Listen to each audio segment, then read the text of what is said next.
Don't invest in the stock market, you'll lose all your money. Oh, I hate that one. And the reason why that's the wrong advice is fairly easy. Markets in general, they're a reflection of optimism, the human spirit, and typically you see them rise over the grind. This week we are looking at what is the worst investment advice you've received and why. There's so much junk that gets propagated out there that people hear, listen, or eventually start to believe. You have to have risk management. All big losses used to be small ones. That notion of don't worry about risk management, don't choke the trade, let it recover, can be particularly perilous. Just cannot live without risk management yet. You know, the more something is said, the more it becomes true. It may not be right, but if it's said enough, it kind of becomes, oh, well, it must be right. It's being said all the time, and that's something that can be catastrophic. To note, ships weren't meant to be docked in the harbour, right? If you want a return on your cash that's beyond maybe outpacing inflation or not, then you have to undertake some risk.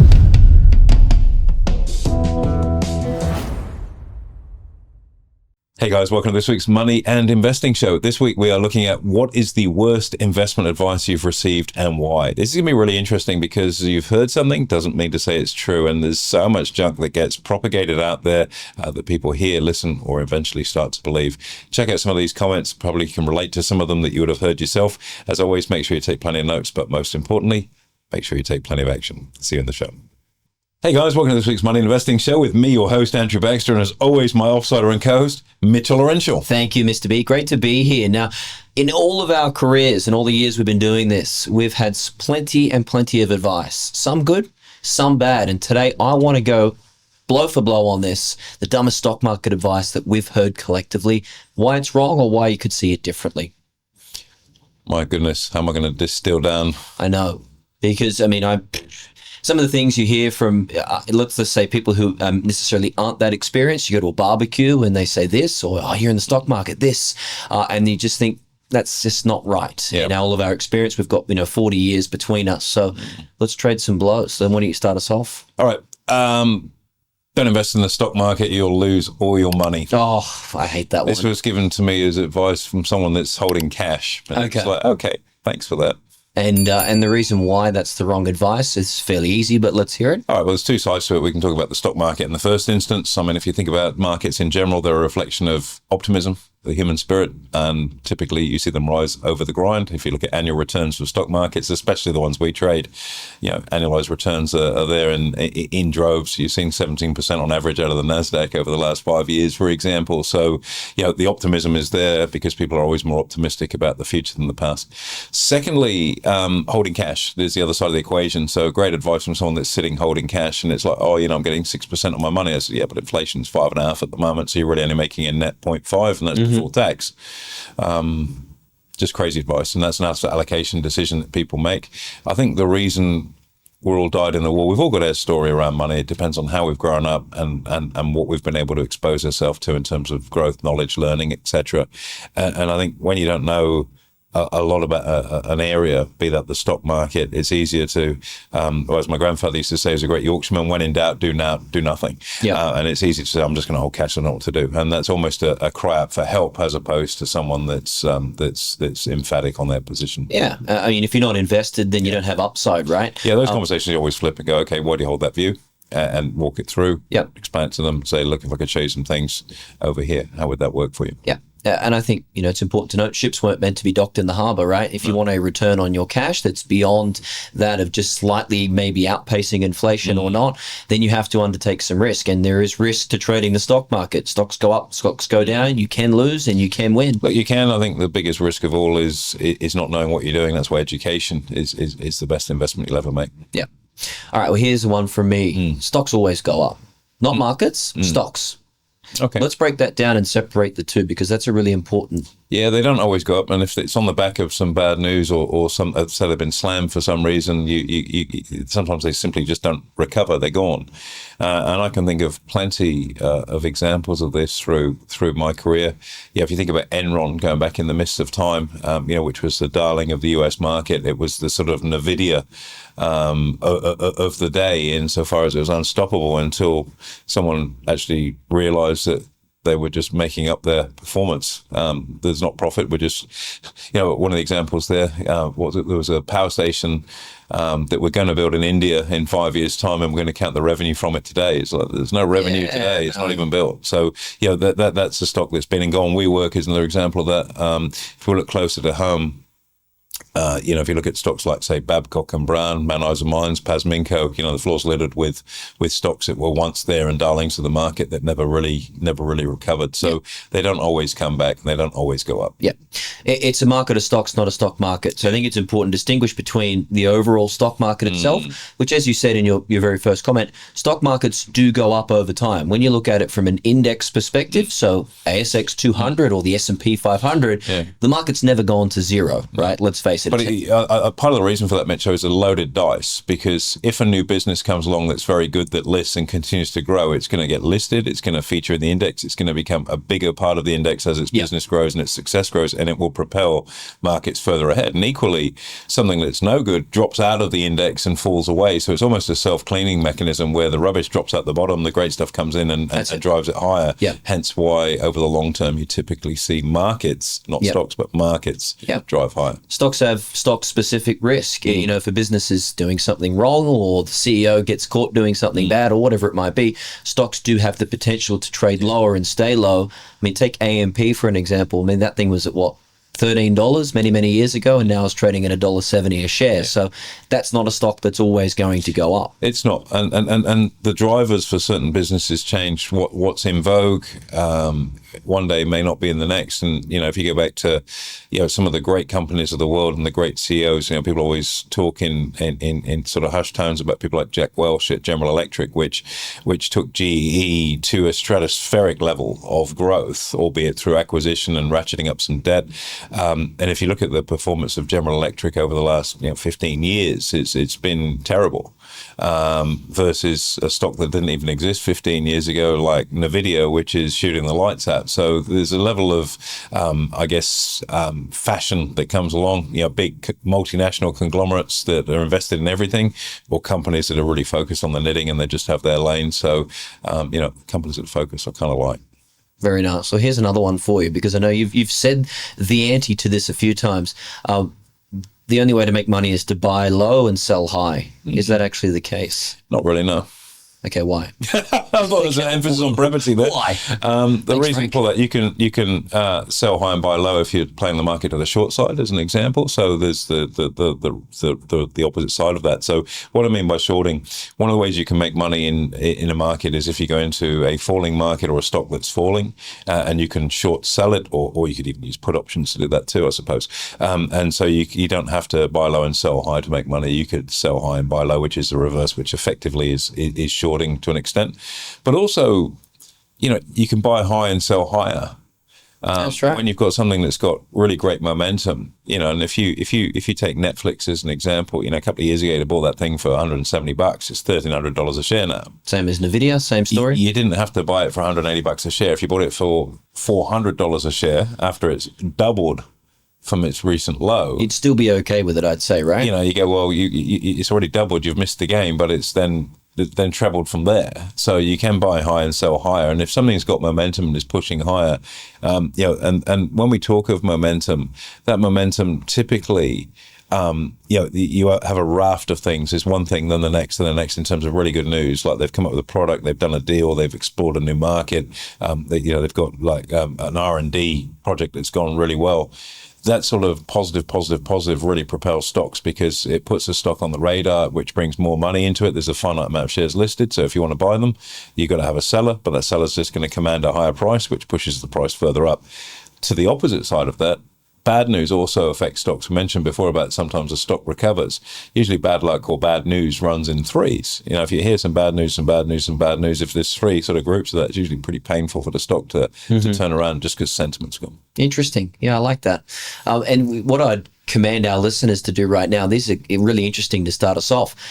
comment below what's the worst advice you've ever heard in the stock market, because I'm sure there's some absolute doozies out there. We could even do like a version 2 of this in a couple of months' time. Exploring some of our viewers, our listeners. Do that, please do it. And Comment that sort of engagement is good because, we want to know what you've been told, because there's so many misbeliefs that get spouted out there. And it's one of those things, Mitch, the more something is said, the more it becomes true. Yep. It may not be right, but if it's said enough, it kind of becomes, oh, well, it must be right. It's being said all the time. And that's something that can be catastrophic for people as they move on their investing journey, because they're buried under a weight of misbelief of stuff that they've been told forever that's just simply not true. All right, well, here's one for you. This is an interesting one. There's a few different layers to this. This will be a tougher one. You never go broke taking a profit. Is that true? I've said that to people. So have I. And I guess, we need to explore that. In the first instance, it is very, very hard to go broke when you make profit. At the same time, if you cut your winners early, what you're effectively doing is skewing your rate of return, your edge ratio effectively. So for the benefit of everyone, your edge ratio is when you're right, how much you make, versus when you're wrong, how much you lose, in a very crude sense. If you're right and you make 10% on average, but if you're wrong and you lose 20% on average, net, you're still negative 10, right? Correct. Gotcha. So it's looking at those things. So it's the frequency and the magnitude of your win versus the frequency and magnitude of your loss. So where I see this happening a lot, if you've had someone that's had a tougher run in their investing, psychologically they're a little bit knocked about. And so any green ink, I just need a win. If you run a sales floor, I just need a sale today. If I get a sale today, I'm good. If I don't get one today, I'm just in the funk. And trading mentally can be very much like that. So if someone's had a really tough run and they go, look, I just need a win, and they've got a trade that's in the green, it's made some money, they'll cut it early to bank a profit psychologically so they can say that they've had a win and feel better. Now, the problem is if you cut that and you made 7%, okay, you never go broke, you just made 7%, great. But if that thing went on and banked 40, 50, 60%, that would have gone a long way to offsetting some of the losses that you had earlier on in that journey that you perhaps were on. So even though you've had a win, it's been cut too early to give you a psychological benefit, but not a commercial benefit, totally. if that makes sense. Yeah. And I think this stuff can be forecasted in advance. What I'd suggest to anyone who's maybe more actively trading the market is have risk management in play where you've got stop losses, so you know what the maximum risk on a trade is, but also have a profit taker as well. You've got to have both bounds there so that you know you're not going to be closing out too early or too late, right? It's I think one of the enormous benefits of cash flow on demand, which is our flagship strategy, is by selling an option over a stock, you effectively, you've created an automatic exit anyway. You've Natural got to take the profit profit take, level that's there, and you've also been paid to set that, which makes it a double win psychologically, which is why it's such an appealing strategy, cash flow and growth. And that can work really, really well for people because the hardest thing to do if you're new is to hit the go button and get into the market by your first position. The second hardest thing to do is to sell it. Yeah. It's like, well, if I get out now, I could miss this, so I won't. And then you hold it and maybe the tide changes and the news isn't so good and you're still holding it now because you're underwater and, I better wait till it gets back to break even. And if it doesn't get there, your loss is exacerbated. You can't afford to do that now. So you hold the thing forever. And it becomes this really nasty vicious circle, I suppose, of pain, which I wouldn't wish on anybody. Yeah. Speaking of pain, here's an interesting one. Once again, we'll need to unpack it. Never catch a falling knife in the stock market. I reckon there's two sides to this. Yeah. Let's go stocks and let's go index ETFs, exchange traded funds. Different conversation. The notion of catching a falling knife is if a share is falling in value, why would you be the person that wants to buy it? It's falling for a reason. There's a weight of money that's on the sell side, and that's why the price is being driven down. At the same time, you can pick up some terrific value there as well. And it comes down to, it's always a why. Why is it falling? If you've got a stock that, let's say you've got a pharmaceutical company and it's had some FDA issues and they've pulled its product, that's probably catastrophic.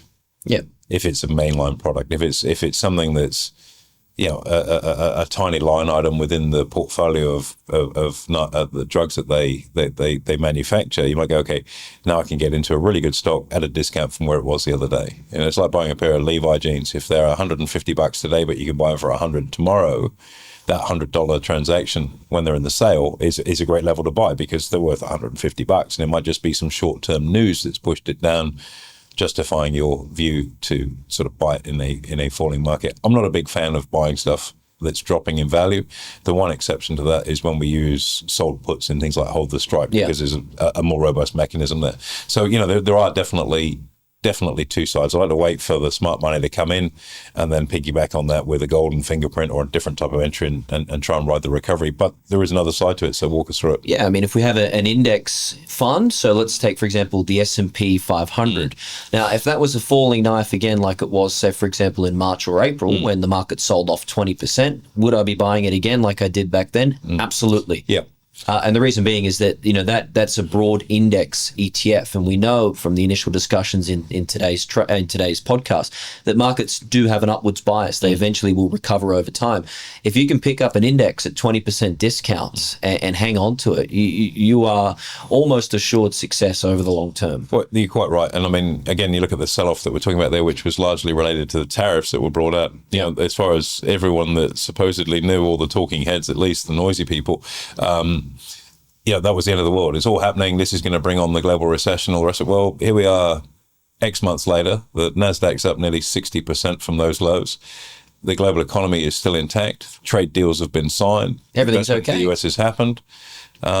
Interesting. Yeah. And that's why I think you've got to understand the reason why something's selling off. Yeah. And that's an overreaction, which then means the elastic band has been stretched too much and makes for a great buying opportunity. And, if I step outside of that which we do as a team here, if I look at some of our clients, if I take Stuart and Jill as an example, their strategy as the market rolls up to higher levels is to start taking profit by selling out of their positions. So they've got multiple orders. Talk about catching a falling knife as prices are falling. Yep. Starting with a small purchase, bigger purchase, major purchase as those prices head down. Makes sense. Which gives them a terrific, dollar cost averaged entry over a period of time, and that's why they've been a trader of the year 2 years in a row, is because they've got a brilliant strategy they're executing. So the notion of catching a falling knife on the surface, why would you want to do that? Well, as we've explained, if you sort of dig a bit deeper, there are some nuances that make a lot of sense. I think that's it from me in terms of bad advice. Any others from on your end? I think don't worry about risk management. It'll always recover. You have to have risk management. It's as simple as that. If you don't, think about a loss. All big losses used to be small ones. There's no way you can make a big loss. It had to be small at one point in time, and you've just gone, don't worry, that'll come back. And it hasn't, and now you've got a big loss on your book. So that notion of, just don't worry about risk management, don't choke the trade, let it recover, can be particularly perilous, especially if you're trading in derivatives and things like that. So you simply have to have that.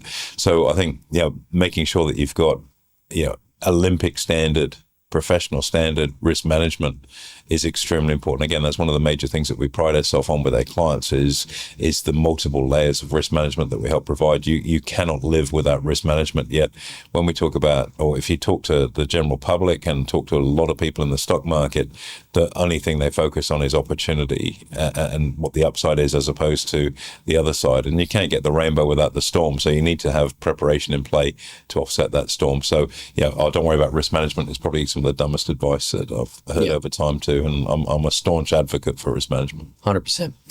As I said earlier on to our listeners here, comment your worst piece of advice you've received in the stock market. And I reckon we should cover this in an episode too. Well, let's see what people send through. It's be really interesting because we've just scratched the surface as to some of the nonsense that's really out there. The thing is, you don't know if you don't know. And the benefit of listening to something like this is you've got two cool heads in here, have got 40 years experience between them. We've seen all of this stuff happen 100 times over. Yep. So we know when this happens, that usually happens as a result, and what the nuances are around that. If you're listening to this thinking, okay, that makes sense, but where the hell do I learn this kind of information? Then reach out to the team, because this is what we teach people to do. 100%. AustralianInvestmentEducation.com.au. Hit us up. Let us educate you. Get yourself squared away, and don't believe the myths. Actually find the facts out for yourself. Work your game plan within there, and don't just listen. Just because somebody says it over and over again doesn't mean it's right. Very nice. AB, thanks very much for your time. My pleasure. Anytime, Mitch. There you have it, guys. Make sure you like, comment, subscribe. Most importantly, hit the notification button, and we'll look forward to hosting you next week.